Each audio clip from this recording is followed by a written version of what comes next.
Muy buenas, soy Timur Abdullaev, reportero del servicio multimedia de La Voz de Rusia. Antes de que empecemos nuestro programa, quisiera presentarles a nuestros ilustres invitados. A mi derecha está el embajador plenipotenciario, extraordinario plenipotenciario de Panamá en Rusia, señor Augusto Fábrega. También con nosotros está el señor Diego José Tobón, el embajador extraordinario y plenipotenciario de Colombia en Rusia, y con nosotros está Humberto Humérez, el embajador extraordinario y plenipotenciario de Perú. Gracias por haber llegado y empecemos nuestro programa. Y el tema de nuestro programa es la intensificación de relaciones ruso-latinoamericanas, la crisis financiera y métodos de su resolución. Como saben, nuestra emisora tradicionalmente mantiene buenas relaciones con las embajadas de países de Latinoamérica y entendemos la importancia de esta cooperación, sobre todo cuando se observa la intensificación de las relaciones ruso-latinoamericanas. Y la visita oficial de nuestro presidente Dmitry Medvedev a América Latina podría servir como un ejemplo notable de esta intensificación. A su vez, seguidamente, algunos líderes latinoamericanos dieron visitas oficiales a Rusia y yo diría con resultados positivos. Bien, primeramente quiero darle la palabra al señor Humberto Humérez, embajador del Perú y además el decano del Cuerpo Diplomático Latinoamericano en Rusia. Señor embajador, ¿cómo usted evaluaría las relaciones ruso-latinoamericanas? Y estamos en un si estamos en un camino justo de unas relaciones mutuamente ventajosas, y qué medidas se tienen que tomarse para evitar las consecuencias de la crisis global. ¿Qué usted piensa? Bueno, muchísimas gracias en primer lugar por la invitación de la que hemos sido objeto a fin de participar en esta mesa redonda sobre las relaciones de la Federación de Rusia con América Latina. Con respecto a la pregunta que me acaba de formular, creo que hay mucho que decir. En primer lugar, América Latina en este momento atraviesa por un periodo importante de su historia. Cada uno de nuestros países tiene enormes logros que exhibir. Algunos de nuestros países tienen altas tasas de crecimiento económico, otros países están refundando el Estado, otros países son incluso ya eventuales o ya previsibles potencias mundiales. En fin, existe en América Latina una institución muy importante como UNASUR, por ejemplo, que agrupa a 12 países de la región. Hay otros procesos también de cooperación y de integración como el ALBA, etcétera, procesos subregionales como la Comunidad Andina, el Mercosur, vinculaciones entre estos procesos como la que existe entre la Comunidad Andina y Mercosur, etcétera, etcétera. De tal manera que, en resumen, lo que podría señalar es que América Latina está atravesando por un proceso histórico sumamente importante, está consolidando en su conjunto logros hacia la unificación, hacia la coordinación, y esto, desde luego, seguramente que va a terminar en un proceso de unidad, en un proceso que va a significar que América Latina hable en un futuro próximo con una sola voz en la arena internacional. Este proceso de identidad, por ejemplo, ha sido un viejo sueño de los grandes precursores, de los grandes libertadores de América Latina. Veo que ahora hemos sido invitados los embajadores de los países que precisamente tienen mucho que decir sobre los antecedentes históricos de nuestra unidad. De tal manera que América Latina está atravesando, como digo, por un proceso sumamente importante en la definición de su identidad, de su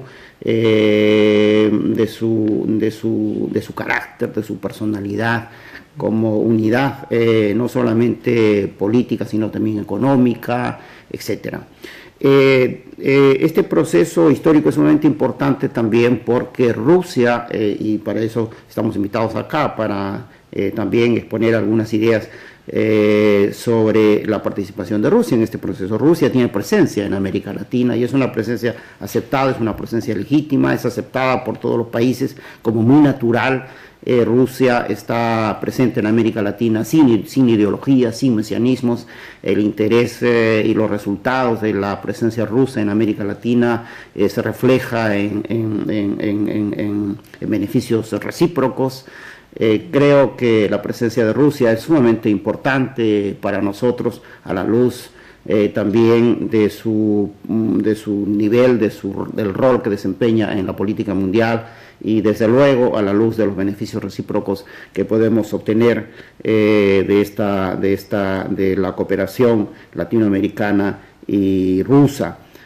Coincidimos en muchos aspectos. Creo que los principios fundamentales de la política exterior de Rusia, como por ejemplo la multipolaridad, es un principio que nosotros recibimos con mucho interés en América Latina, porque la multipolaridad desde luego nos da más margen de acción en la política mundial.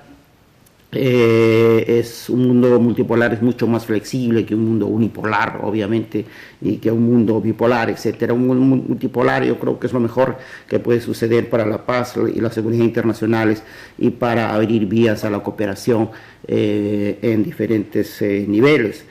También, desde luego, coincidimos, creo que todos los países de América Latina, si me permiten los embajadores continuar hablando también como decano. Es muy importante el apoyo que la Federación de Rusia y nuestros países conceden al derecho internacional público y a sus expresiones modernas, como las Naciones Unidas y otras organizaciones internacionales. Pasando a la segunda parte de su pregunta, ¿cómo podemos nosotros colaborar con la crisis financiera internacional? Me parece que lo estamos haciendo, algunos países están participando en el grupo de los 20, etcétera, de tal manera que ya es una participación muy formal en el tratamiento del tema de la crisis financiera internacional, pero en términos generales creo que no solamente la crisis financiera internacional, sino otros temas de la agenda internacional, como la lucha contra el narcotráfico, la criminalidad internacional organizada, etcétera, la proliferación de armas nucleares y el terrorismo y otros temas, son asuntos que tienen que verse y que tienen que tratarse con las grandes potencias, y desde luego que América Latina, si tiene una voz acá, creo que es muy bien visto por todos, si es que nuestra voz unificada permite nuestra participación en la solución de estos problemas. Creo que el sistema financiero internacional ha quebrado, bueno, en fin, por muchas obvias razones. No creo que entremos aquí a una discusión más detallada respecto a este asunto, pero me parece que el tratamiento que nosotros estamos dando, las medidas que hemos adoptado individualmente en América Latina para superar este problema son las más adecuadas. Muchos de nuestros países están muy bien económicamente y muchos estamos fortaleciendo el Estado en América Latina, y precisamente la crisis financiera internacional, a mi modo de ver, ha demostrado que la presencia del Estado es sumamente importante en el tratamiento de este asunto, de tal manera que el buen crecimiento económico de nuestros países, la cantidad de materia prima que tenemos, el buen manejo, en fin, del Estado en nuestros países y los procesos de integración y todo esto contribuyen enormemente a un tratamiento mucho más adecuado de la crisis financiera internacional. Al final de cuentas, claro, vamos a tener consecuencias, nuestras exportaciones van a bajar, las inversiones también seguramente que van a bajar, etcétera. Bueno, el hecho que tengamos diferentes monedas también influye en nuestro comercio, etcétera, pero estamos adoptando medidas justamente para esto. Dentro de UNASUR se está pensando, por ejemplo, en la adopción de una moneda común. Esto va a solucionar muchos de los problemas que se tienen respecto a los perjuicios que causa, que se originan en las exportaciones, en el precio de nuestras exportaciones o de las importaciones a causa de las diferencias de moneda. Después yo creo que los países latinoamericanos tienen también muchas ideas innovadoras a las que podemos recurrir. Si por ejemplo la masa monetaria ha disminuido y como que es cierto, la masa monetaria mundial ha disminuido en 60-66%, de la manera que las inversiones van a bajar, pero digo, podemos recurrir a métodos que antes eran que dieron muy buenos resultados, como por ejemplo el comercio compensado, y esa ha sido una experiencia muy concreta que la hemos tenido con la Federación de Rusia, el Perú concretamente, de esta manera que podemos buscar fórmulas innovadoras para solucionar la crisis financiera internacional. Bueno, no sé si ya he respondido a sus preguntas. Quizás sí, muchas gracias, señor Humberto Mérez. Quisiera pasarle la palabra a Diego José Tobón. Señor, Rusia y Colombia tradicionalmente han tenido buenas relaciones diplomáticas y culturales. De eso hablaba en la entrevista con La Voz de Rusia el vicepresidente de su país, Francisco Santos, y durante su visita a Rusia, claro. ¿Y qué piensa usted? ¿En qué campos podrían cooperar Rusia y Colombia? Y en general, ¿cómo ve las relaciones entre Rusia y América Latina? ¿Qué camino deberíamos escoger?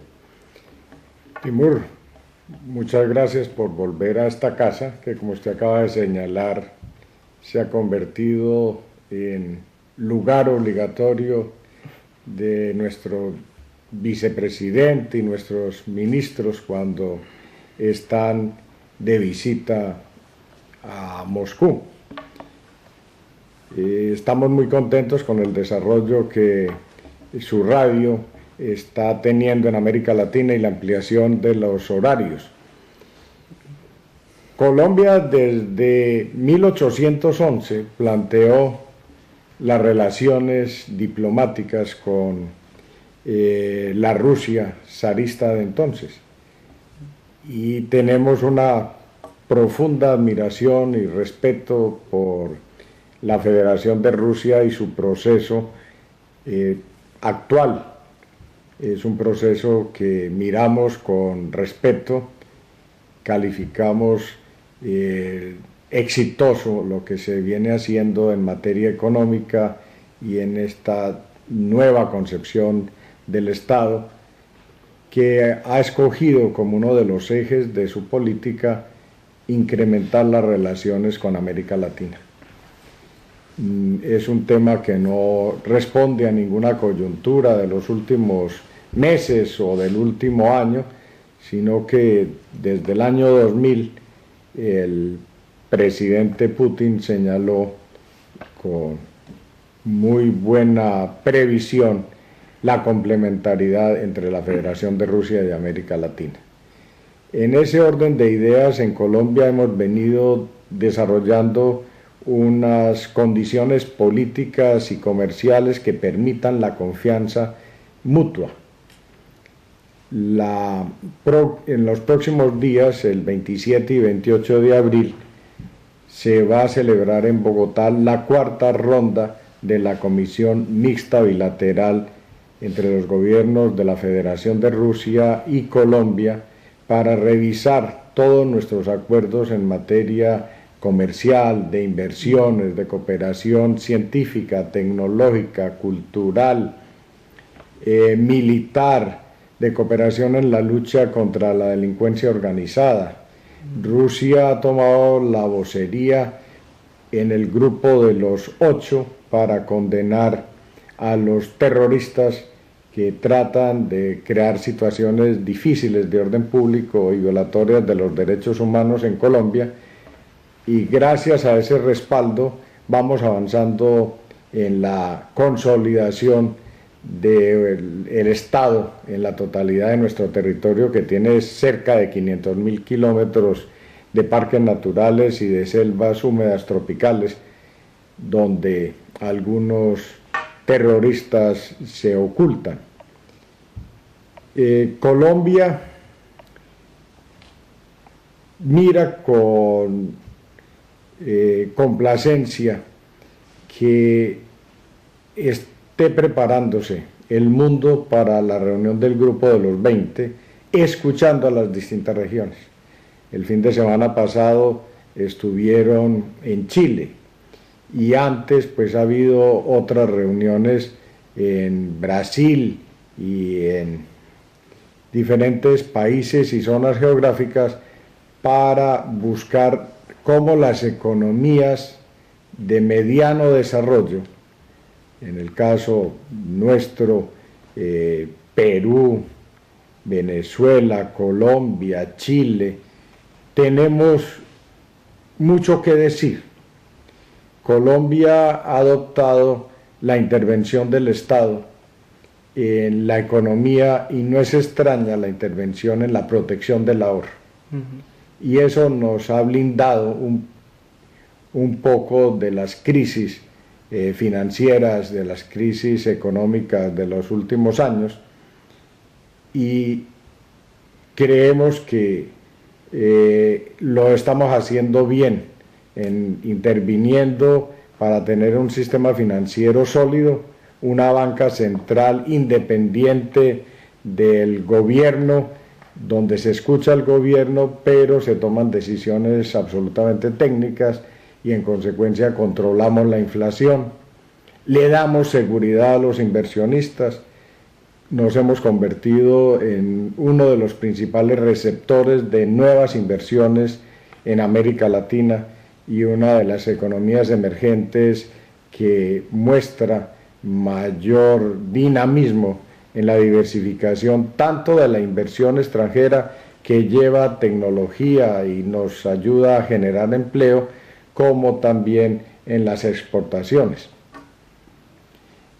Creemos que con Rusia podemos avanzar dentro de este concepto de economías complementarias en la búsqueda de nuevas posibilidades, y hemos visto con mucha satisfacción que en el mes de noviembre pasado el ministro de Relaciones, el canciller Lavrov, estuvo en Bogotá y tuvo ocasión de invitar a nuestro presidente y a nuestro canciller a venir en visita oficial aquí a Rusia, y también en su condición de, llamémoslo, canciller de la Iglesia Ortodoxa, estuvo un día en visita no oficial a Colombia el hoy patriarca Kirill.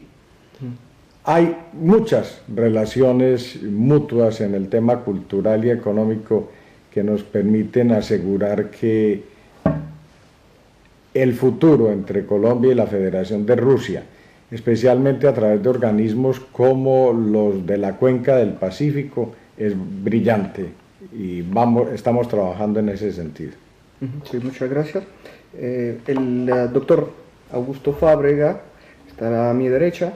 Hace tiempo estudiaba en Rusia medicina y tiene esposa rusa, y él, como ningún otro, sabe lo que es la misteriosa alma rusa. Y además de eso, de sus talentos en medicina y diplomacia, quisiera destacar un talento muy especial. Señor es poeta y, si no me equivoco, hasta salió un libro con sus obras, y hace poco viajó a Panamá para abrir un monumento al poeta clásico ruso Pushkin. Este acto de inauguración yo diría que es una expresión que Rusia y Latinoamérica siempre han sido muy cerca en los términos de cultura. ¿Y podría usted, por favor, compartir con nosotros sus impresiones y hablar un poquito sobre las relaciones culturales entre Rusia y Latinoamérica? Con mucho gusto. Verdaderamente, en lo que concierne a Panamá, debo señalar y destacar el hecho de que las relaciones culturales son de larga data. Recuerdo que en la década del 60 en Panamá se realizaban regularmente festivales del cine soviético, y en aquella época tuve oportunidad de ver, antes de viajar a la Unión Soviética en calidad de estudiante, ver verdaderas obras de arte de la cinematografía soviética. Esta relación entre Rusia, la Unión Soviética y Panamá han ido creciendo, se han incrementado los vínculos en todas las esferas, pero en virtud de que me pregunta particularmente en cuanto a la esfera cultural, debo decir que la presencia rusa en Panamá es significativa. En primera instancia hay una diáspora creciente ruso parlante, y particularmente hay un grupo significativo de panameños que hablamos el idioma ruso como resultado de que cursamos estudios superiores por estos lares. Por lo tanto, no es casual el hecho de que en Panamá exista un periódico que tiene circulación continental en idioma ruso. Es prácticamente un periódico revista de excelente calidad, tanto por su presentación como por su contenido. Además de esto, recientemente se abrió en Panamá un canal televisivo en idioma ruso que transmite para todo el continente, de tal suerte de que en alguna medida Panamá se va convirtiendo en un centro cultural en la esfera de la presencia rusa en nuestro continente. Recientemente, como usted ha destacado, nosotros tuvimos la oportunidad el 6 de marzo de inaugurar, como producto de una donación de la Federación Internacional de Escritores Rusos Parlantes y con la aceptación del rector de la Universidad de Panamá, doctor Gustavo García de Paredes, tuvimos ocasión de inaugurar el monumento Alexander Sergeyevich Pushkin. Este evento se constituyó en una verdadera fiesta cultural, puesto que contamos con la presencia de representantes de la cultura panameña, representantes de la diáspora. El monumento quedó ubicado en el campus central de la Universidad de Panamá, y tengo la certeza de que esto da inicio a contactos importantes entre la Federación Internacional de Escritores Rusos Parlantes y la Universidad de Panamá, puesto que como resultado de la visita de la delegación de la Federación Internacional de Escritores Rusos Parlantes surgió la iniciativa de la creación de una cátedra rusística que incluya elementos de la enseñanza del idioma ruso y también de la literatura e historia de Rusia. En términos generales, esto en lo que atañe a las relaciones en el aspecto cultural, pero las relaciones en otros aspectos también son crecientes, y esto es muy ponderable el hecho de que en la esfera inmobiliaria la inversión rusa en Panamá es notoria.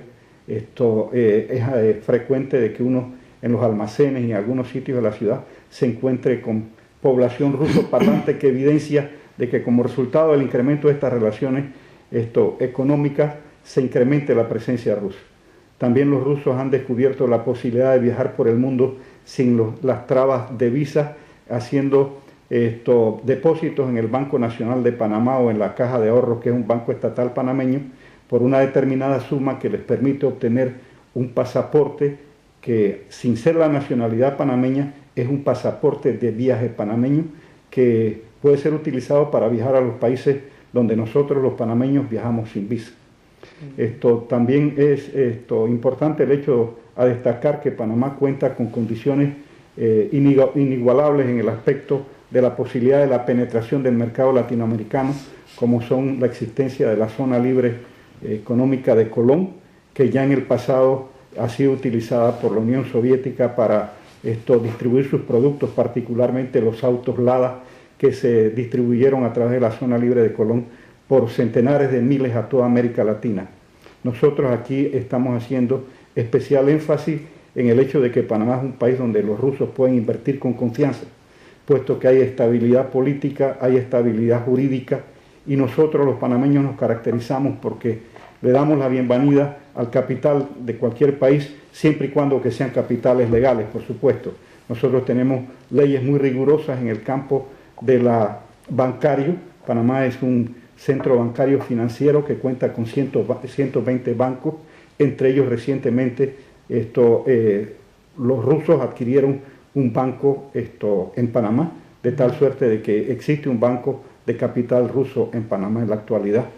Nosotros le damos la bienvenida al capital, reitero, de cualquier país y por ende, incluso sin tener relaciones diplomáticas con China popular, las relaciones nuestras diplomáticas son con Taiwán.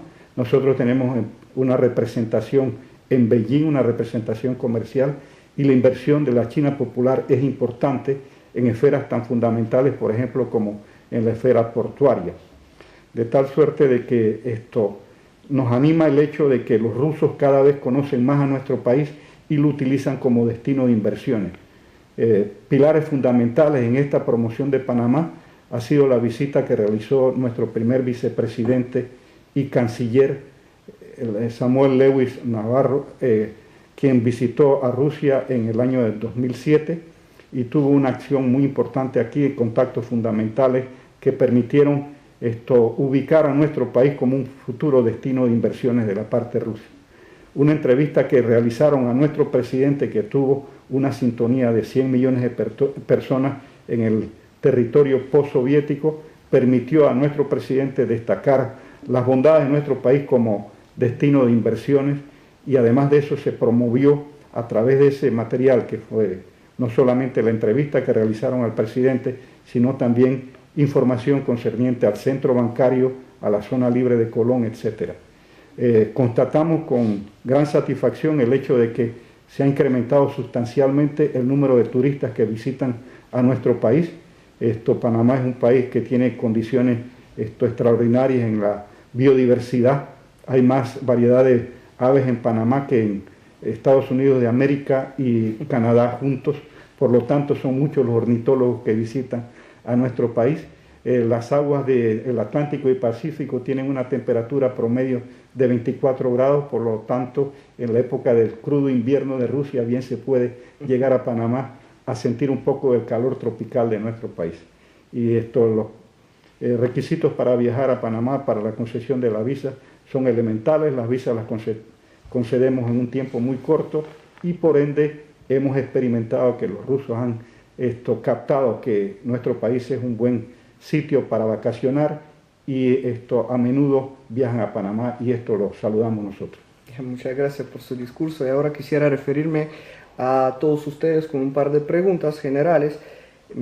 La primera es la siguiente. Recientemente altos funcionarios de diversos gobiernos centroizquierdistas, y usted lo ha mencionado, señor José Tobón, en Chile, se reunieron en Chile para discutir los problemas de la crisis global. El vicepresidente de Estados Unidos, Joe Biden, subrayó en este foro que la nueva administración lleva pocos meses trabajando y ya han hecho cambios significativos.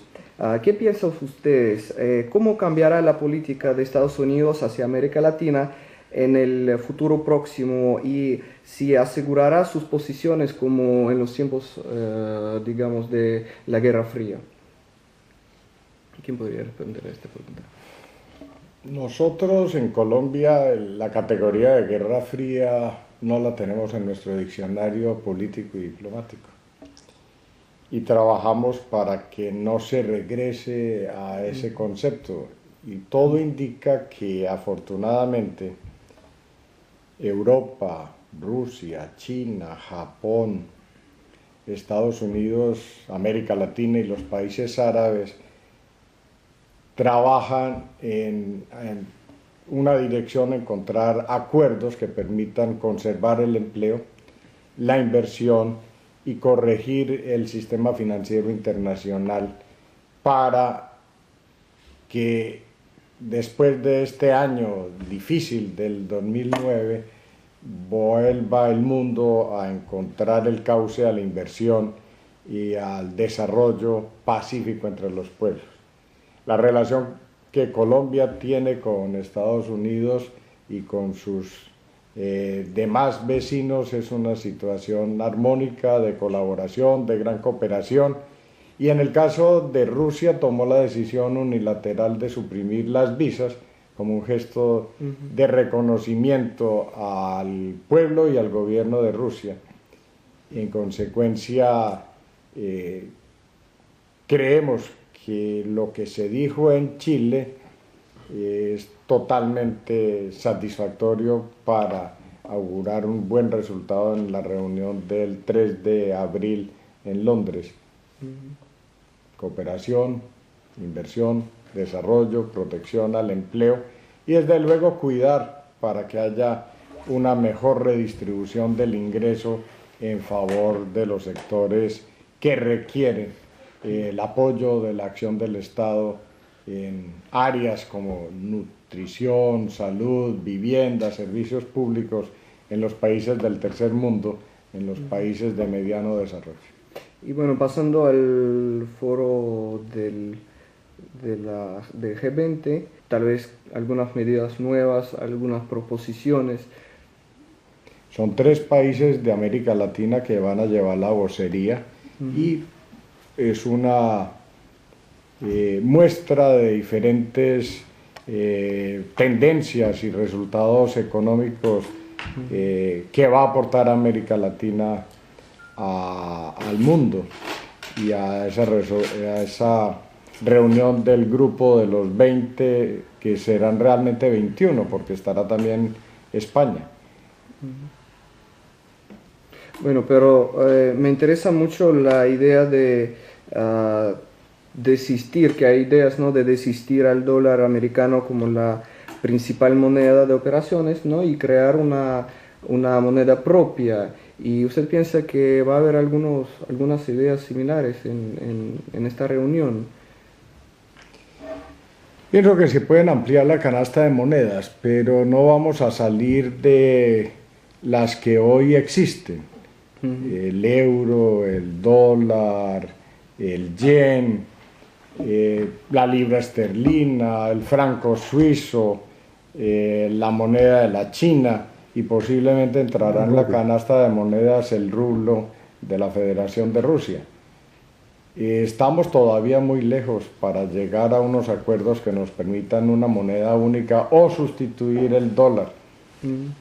Pienso que el desarrollo científico, económico, la apertura de la sociedad americana que nos acaba de sorprender con la elección del presidente Obama y la rapidez con que se están tomando medidas y cambiando las condiciones de la geopolítica, hacen que el debate no sea tanto si el dólar hace parte o no de la canasta de monedas, sino hacia encontrar unos acuerdos que permitan resolver la crisis que empezó a mostrar el sistema financiero internacional desde el año 2007. Vamos más bien hacia la búsqueda de consensos multilaterales en lugar de repetir esa polarización que, como yo le digo, en el léxico nuestro de América Latina y en especial de Colombia no existe el término de Guerra Fría. Buenas palabras para terminar nuestro programa con nosotros, embajadores de países latinoamericanos. Soy Timur Abdullaev y hasta la próxima.